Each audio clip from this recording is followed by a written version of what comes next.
Bonjour à tous, bienvenue dans cette vidéo du lundi où on s'attaque à la difficulté majeure rencontrée par mes étudiants lors de nos formations TOEIC de la semaine précédente. Aujourd'hui, on s'attaque à la problématique du passif ou de l'actif qui revient souvent sous forme de questions, par exemple he is hosting ou alors he is hosted. Donc la question c'est comment on décide. Pour celles et ceux qui ne me connaissent pas, je suis Laetitia Plessis, formatrice TOEIC depuis plus de 14 ans, auteure du livre CAP sur le TOEIC aux éditions Ellipse. C'est parti pour cette notion de grammaire. Donc avant de commencer avec des exemples concrets type TOEIC, petit rappel, juste pour être sûr, quand vous avez une terminaison en ing, c'est de l'actif, petit moyen mémotechnique, c'est que quand vous conjuguez vos verbes en ing, vous décrivez quelque chose qui est en cours, donc une action. Et donc la terminaison en ed, ce sera du passif. Pour rappel, le passif, il est formé avec be plus le verbe derrière. C'est tout. Il y a besoin de be. Sans be plus le verbe à la troisième colonne, verbe irrégulier ou ed, pas passif. Voilà, aussi, c'est simple. Pour tacler cette difficulté, on va avoir une série de 5 questions. N'hésitez pas pour chaque question à mettre sur pause pour pouvoir réfléchir avant de recliquer sur play pour avoir mon explication. Donc notre première question, the board of directors was deeply blah blah by the sudden resignation of the chief executive officer. On a le choix entre shock, B shocking, C shocked et la D shocks.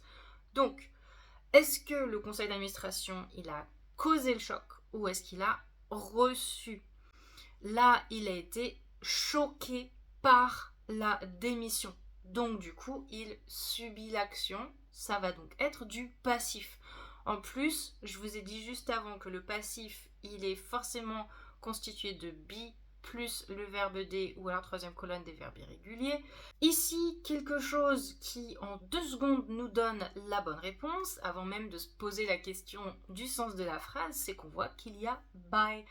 By, vous pouvez tout de suite vous dire au TOEIC, by égale passif. Maintenant, notre deuxième question, the research team presented a blah blah report detailing the environmental impact on the new factory. On a le choix entre la A, convince, B, convinced, C, convincing et la D, convincingly.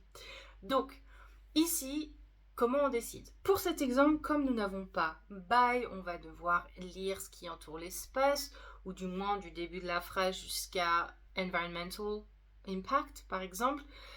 Et surtout, on se base sur le sens des mots que vous avez trouvés. Convaincre, rapport, c'est un truc, c'est une chose, c'est un objet, je vais y arriver. Et donc, il ne peut pas être convaincu. Donc, on ne pourra pas avoir convinced. On va avoir convincing, puisque pour les gens qui le lisent, il est convaincant, en fait, pour ceux qui le lisent. Donc, la réponse est convincing. Question numéro 3. The Human Resources Department has issued a list of rules regarding the use of blabla equipment. Est-ce qu'on va avoir copying? Est-ce qu'on va avoir copied? Copies ou alors copier? Ici, il faut faire attention au fait que on parle d'un équipement. Est-ce que c'est un équipement qui a été copié par quelqu'un, au cas où ce serait le passif, ou est-ce que c'est un équipement qui sert à copier quelque chose, auquel cas ce serait de l'actif, parce qu'il permet de faire l'action.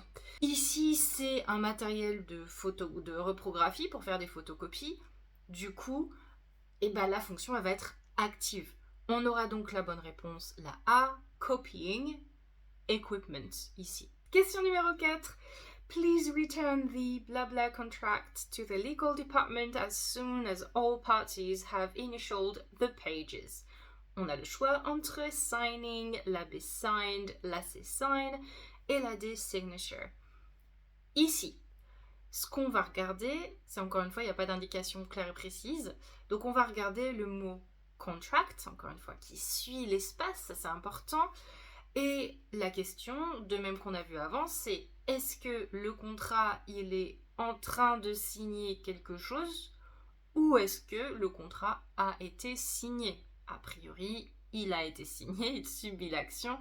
Et du coup, comme il subit l'action, on a besoin du passif, ce qui nous donne, bonne réponse B, signed. Et enfin, notre dernière question, exemple, la phrase est quelque chose qui commence la phrase by the unexpected market downturn, the tech startup decided to freeze all new hiring. On a le choix entre affecting, entre having affected, avec la C affected et la D affect. Ici, on va avoir le bail. Donc, comme on a le bail, et ben, on a le passif. C'est simple.